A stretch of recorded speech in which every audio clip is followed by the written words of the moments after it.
Hello everyone and welcome to F1 2016 Career Mode. We're here for round 12 of Season 2, part number 33 of the entire Career Mode, and we're here in Germany at the Hockenheimring, here in the heart of the Rhine Valley.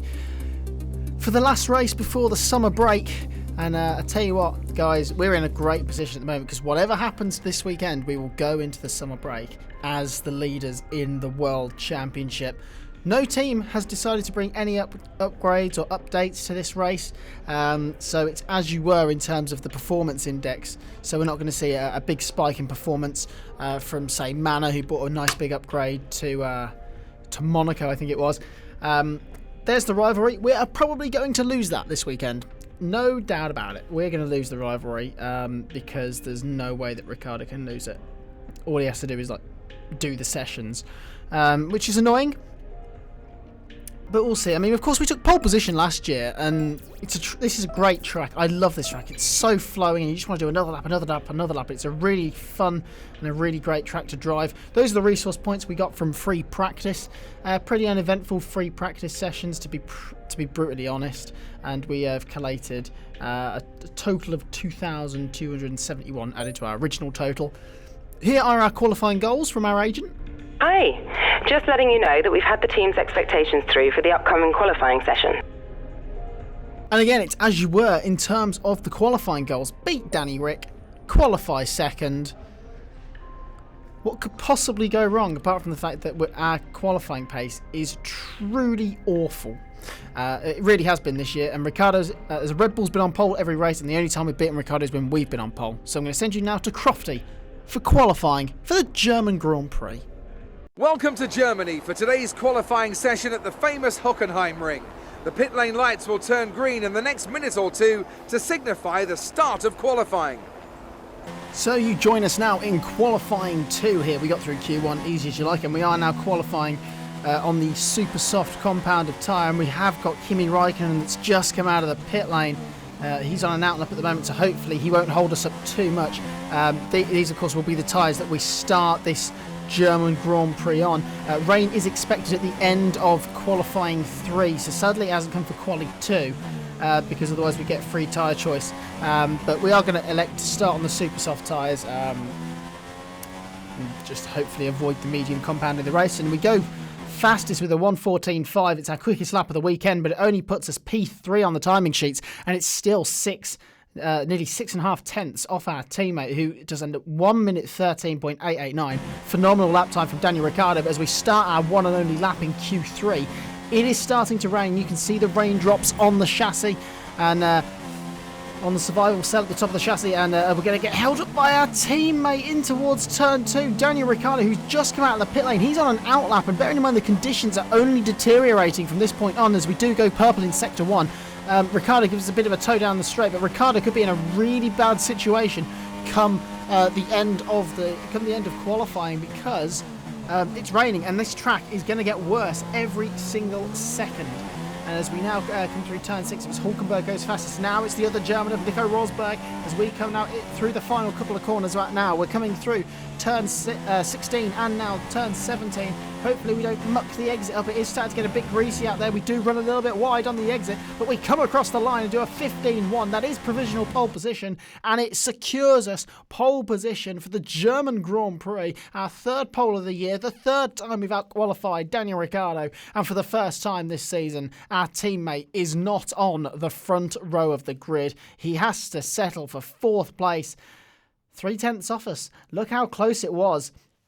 1.1 seconds separates the whole of the top 10. Sebastian Vettel, the home boy, the hero, the local boy, the local hero, only 8th. When I say local hero, he is from Hockenheim, which it's not far away from Hockenheim, I suppose, but still very disappointing for Sebastian Vettel in 8th place.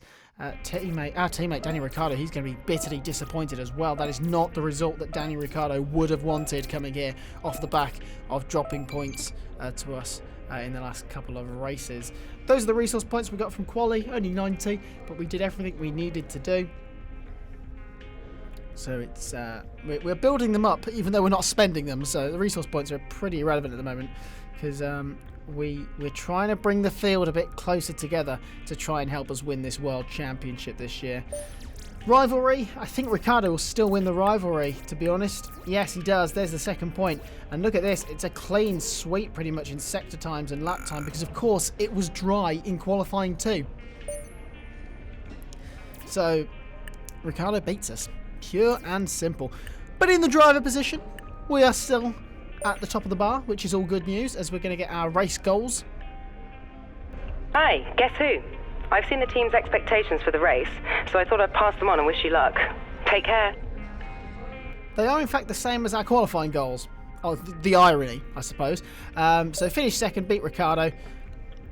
We don't want to finish second. To quote, Max Verstappen once said, "I'm not here to finish fourth." We're not here to finish second, I suppose. We're here to try and win, and that is our aim. We're on pole position, and hopefully we can convert that into a brilliant race win. And I'm now going to send you up to the commentary box with Ashley Gregory for the German Grand Prix. Hello and welcome to Germany for the 12th round of the 2017 Formula 1 season, and today we are situated in the Rhine Valley at the Hockenheimring, nearly 400 miles from Germany's capital Berlin. This track is a classic on the Formula 1 calendar, first appearing in 1970 when Austrian Jochen Rindt took what would be his final Grand Prix victory for Team Lotus. The legendary Michael Schumacher is the most successful F1 driver in the German Grand Prix with 4 race wins. Out of the current crop of drivers, both Fernando Alonso and race winner last time out in Hungary Lewis Hamilton have 3 wins each. Following qualifying yesterday, there was little surprise to see a Red Bull take pole position, keeping their clean sweep in qualifying so far this season.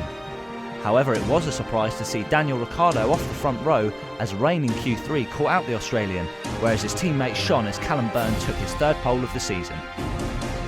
Following the controversial pit stop of the Brit in Budapest last week, which ruined Ricciardo's afternoon, it will be of interest to see who pits first out of the Red Bull drivers. Dr. Helmut Marko has told the media that both drivers must race each other fairly if they are to be allowed to fight each other for the World Championship, and tactics which affect the team result will not be tolerated. You've done well to put it on pole, but we've still got work to do. Tried to cover the inside line off the start. So to the grid, and it was Callum Byrne who took his first pole since Azerbaijan, as he is joined on the front row by the Ferrari of Kimi Raikkonen, who won this event last season.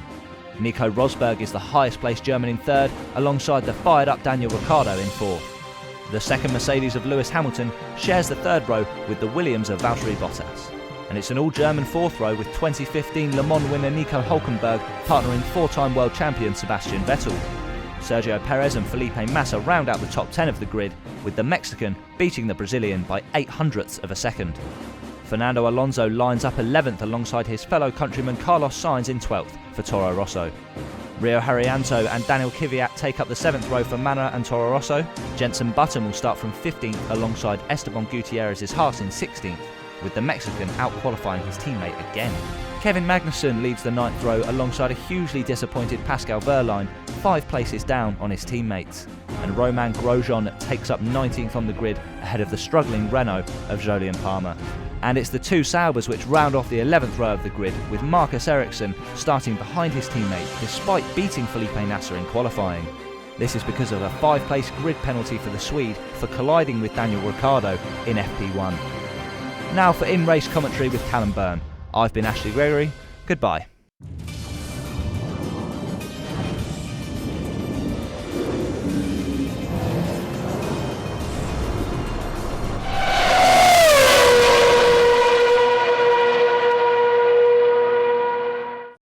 So, we are here on the grid of the German Grand Prix.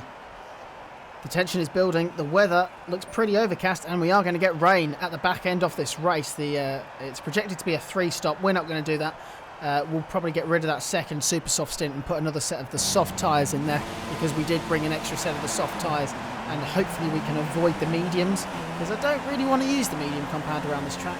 The soft tyre is probably the best tyre, and the medium just doesn't provide that grip that you really want. As we're just checking the weather report, and at the moment the engineer isn't telling us of any rain. But we will get weather updates throughout this race as we now come to the end of the formation lap. Kimi Raikkonen alongside us, Nico Rosberg behind us, and there's our teammate with the inside line for turn 1. Tension is building here in Hockenheim. We have 3, now 4, now 5 red lights here in Germany, and away we go. And it's been a brilliant start for Nico Rosberg in the Mercedes. He's all over the back of us as into turn 1 we go. We give them space at the inside, run wide as a result, and just absolutely obliterate the DRS board on the exit. And we do lift going down this straight just to give back any time we may have gained by running off the track. But Rosberg and Raikkonen are going side by side down that straight towards turn 2. Even though we gave time back, we didn't really lose anything. As we now come down the main straight through the kink at 5 down towards the hairpin at turn 6. Rosberg is all over the back of Kimi Raikkonen. Mercedes have really seen an upturn in form in the last couple of weekends, despite the fact they have barely bought any upgrades to this car since the start of last year. As here is a replay of the start. You can see the brilliant start from Nico Rosberg, but had to settle for the outside line through turn 1, which is why we gained so much on the exit, despite the fact we ran wide and destroyed the DRS board. And you can see our teammate has had a shocking start and has dropped well down to about 9th place in this Grand Prix. As we're now going to see what's happened to Daniel Ricciardo. He had a good start off the line. He's gone to the inside into what is a sweeping right-hand corner. He's dived at the inside. They've gone 3 wide. And he's made contact with Kimi Raikkonen and nearly gone straight to the scene of the accident. Caught the car, but has dropped loads of places now. And instead of gaining 2 places off the start, he's in fact lost 5. As we're now on the front wing cam of Nico Rosberg in the Mercedes. What a start Rosberg got. And you see we gave them space, and we destroyed the DRS board. As we're now going to see his teammate's point of view right on the nose of the front wing now from Lewis Hamilton. We're going to get a good view of the contact for Daniel Ricciardo, and Ricciardo saved that car very well indeed. Fair play to Daniel Ricciardo. Is now at the start of lap 5. We are just coming through the turns 2, 3 and 4 at the moment.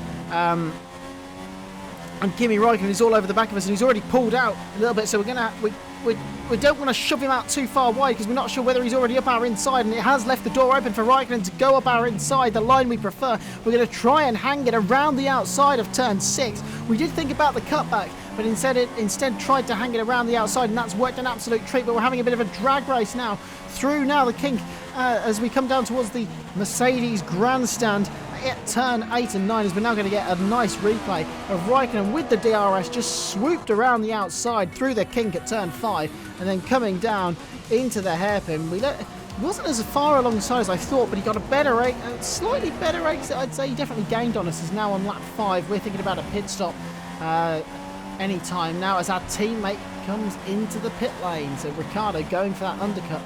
We weren't happy with him trying to do that in the last race, and he's done it this time. We couldn't stop him this time, and we'll be definitely having words with the team about that after the race. Is now on the following lap. We are countering that undercut, and we are coming into the pit lane for a set of the soft compound tyre. The guys we're fighting are going for the super soft compound. Us, on the other hand, are going to go for the soft, but we've been held in the pit lane for Kimi Raikkonen, and we've lost out. And as we come out of the pit lane, we're going to see our teammate overtake us as well, are we? As we come out of the pit exit, Ricciardo does get past us. So the undercut works for Ricciardo, but we dive it up the inside, almost hit the back of Carlos Sainz's Toro Rosso. Through the kink at 4, now we go. We have to give Ricciardo racing room, and he just nips back in front of us. As we both have DRS though, as we come down this straight now through the kink. At 5, we go to the inside, the outside through the kink, which becomes the inside. We are late on the brakes, and we dive bomb Sainz and Alonso. We bang tyres with the McLaren, but we are through and past, and that is a triple overtake.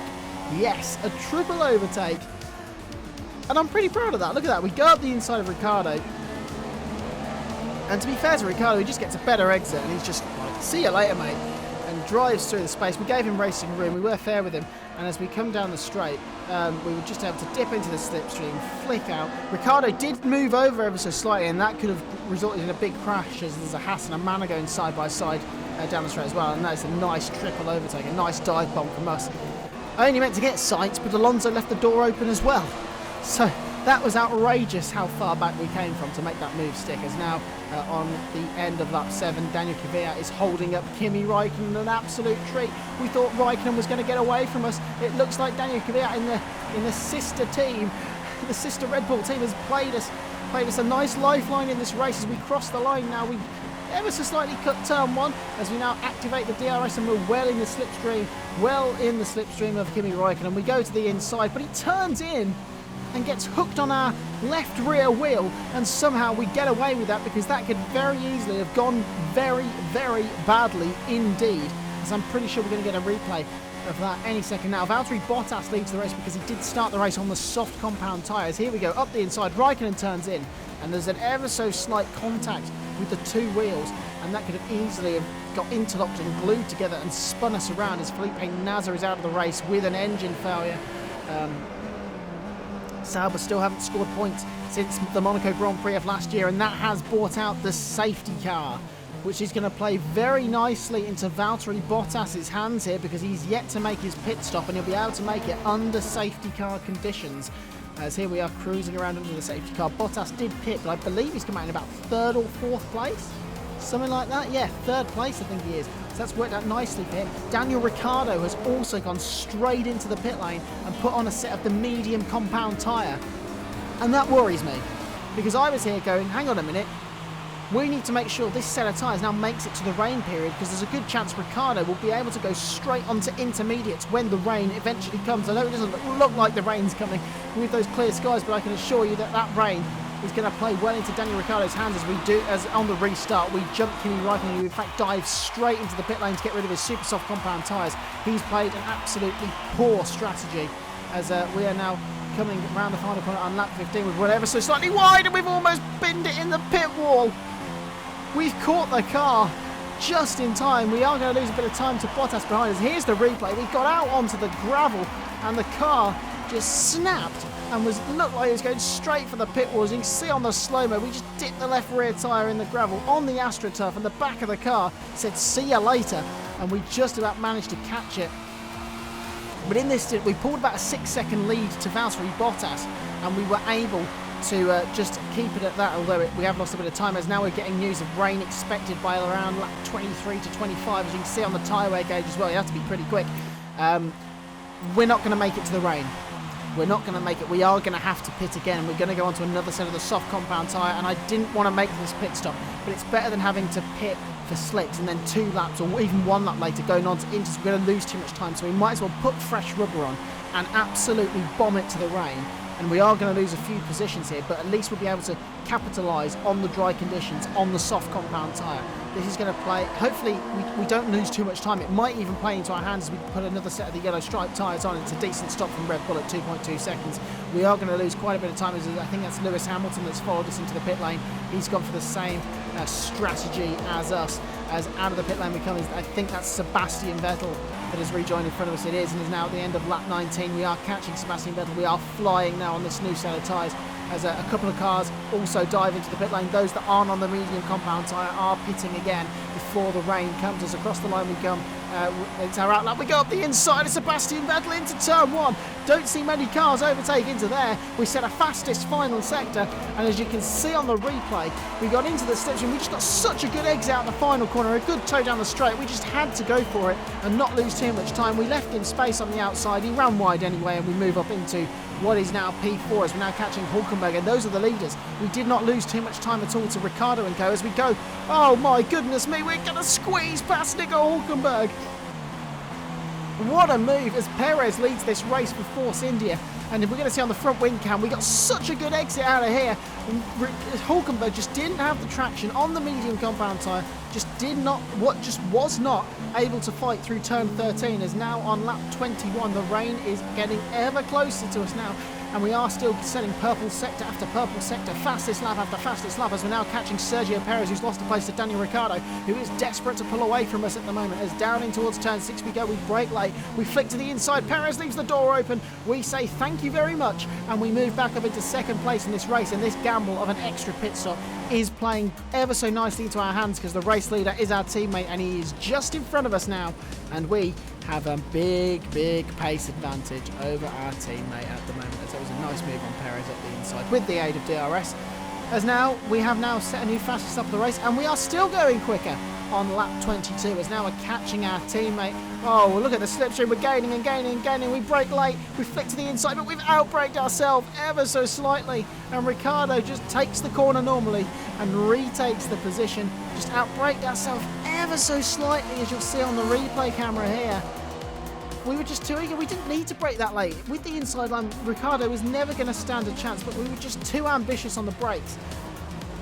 And we were just about lucky to just about ever so slightly keep it in the track limits, as now on the following lap we are right behind him again. We had, as I said, we're so much quicker, we've got so much more grip, so much more speed and traction that we're just gaining on Ricciardo all the time as we set a new purple fastest sector 1. We've been dominant in that sector all weekend. In the slipstream, we go to the inside now. We're not going to mess the braking zone up this time. We brake a little bit earlier, hold the inside line, and job done, and into the lead of this race we move into again. As you can see, we left Ricciardo room. He didn't turn into us for once, and we were able to take the position back. But now on the end of the last lap, we've lost 3/10 of the first sector, and Ricciardo all of a sudden has found some pace as we now try and defend from him. He goes through up the inside through the kink at 5. We bang wheels almost down the straight at nearly 180 miles an hour. We've broken too late for the hairpin as well. Ricciardo is frustrating us here. You know, he just does so much to try and frustrate us and to make us lose our cool, as we're now all over the back of him as we now come in towards turn 8. We flick to the inside, we take the inside line, and we squeeze past our teammate and up back into the lead of the races. Here we go, we're side by side. We just brake too late again. Ricciardo nearly loses his front wing as he went to turn in, saw us going deep into the corner and had to turn out and turn back in again. And he briefly retook the lead, but we just dipped into the slipstream. Frustrated, he left a gap and we just went for it. Ricciardo, as I said, doing everything he can to frustrate us and make us lose our cool and make mistakes. And I'll tell you what, he's playing his little mind games very well indeed. As now on the lap 24, there is rain on the chassis as Ricciardo's pitting. Daniel Ricciardo has pitted. Have we made the wrong strategy call here? As we now set our MFD to intermediate tyres. What is going on, our teammate? It's soft compound tyres! What is he doing? That's now on the same lap that we just started, where Ricciardo's pitted. We're coming into the third sector. Our engineer's telling us to go to intermediate, and look at the car. It's sliding. It's got no grip. It's all over the place at the moment. We can't keep it on the island, and we are going to pit for intermediate tyres. And Daniel Ricciardo's hopes of winning the German Grand Prix have just faded completely with that pit stop. Because I can inform you that he follows us into the pit lane. The DRS was disabled. Every car that isn't on inters, we are the first onto inters, by the way. Everyone else is now coming into the pit lane for intermediate tyres. And we have a massive lead in this race now. We have a massive lead. We've got nearly a pit stop lead to Valtteri Bottas in second place now. And we're cruising out in front. Heavy rain is expected, by the way. To come with about 3-4 laps to go, as we're now watching Jody and Palmer. What's happened to the Brit in the Renault, and I believe it is a puncture on the left rear. It's just let go. He's been on those tyres for about 3 laps at most, as there's been an incident down at turn 6 and Kevin Magnussen's been left behind. What's happened to Kevin Magnussen? Going down towards turn 6, his teammate stopped on the apex and he's just plain run into the back of him. As now we're getting past Palmer, who just ever so slightly tries to kill us. That is no exaggeration. Have we annoyed Jolyon Palmer? Because look at that, he moves out on us, and that is close. That is very close indeed to Jolyon Palmer taking us out of this race. As now, as he's limping back to the pit lane, he's holding up Rosberg and Ricciardo. And Palmer is out. Jolyon Palmer is out of the German Grand Prix. He's moving over to the right-hand side of the track, squeezing Rosberg and Ricciardo, and he has paid the ultimate consequence and lost his suspension. Is that a turning point in the World Championship? Because Ricciardo is lucky to still be in this race. The heavy rain has arrived here, but it doesn't matter. We have dominated the majority of this German Grand Prix, and as we tiptoe round the final corner, the checkered flag waves for us as we win the German Grand Prix. A sensational win, and we end the first half of the season on a high. Yes, come on guys! Come on! Yay!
And after this round of the World Championship, here's how things look in the drivers' table. Our current points leader extends their lead at the top of the championship after a very good result here today.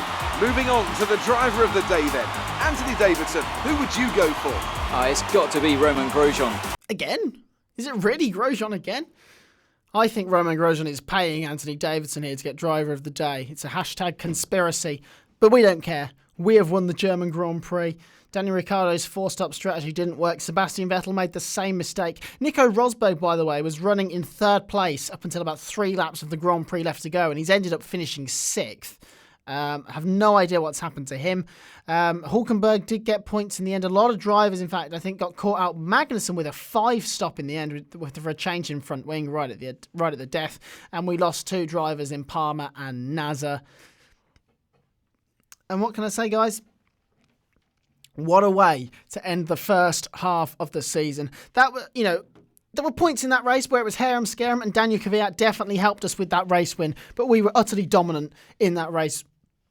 We were the quickest car in the race this weekend, and we have a 41-point lead going into Spa-Francorchamps. Sebastian Vettel, by the way, is starting to pull himself back into this championship fight. I've noticed he's only not far off Daniel Ricciardo, 44 points.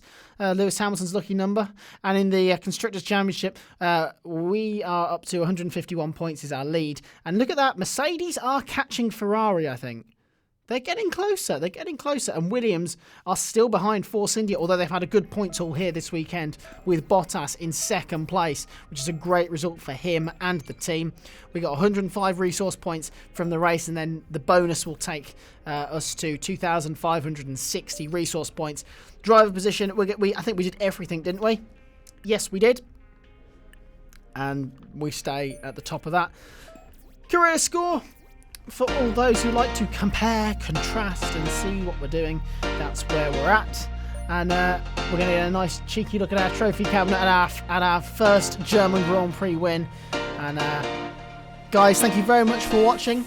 I hope you enjoyed that. Leave a like, share, subscribe, because we've got half a season still to go. And boy oh boy, you don't want to miss it. If the first half of the season is anything to go by, you do not want to miss this season. And we've got a nice pattern developing really between wins occurring at the moment.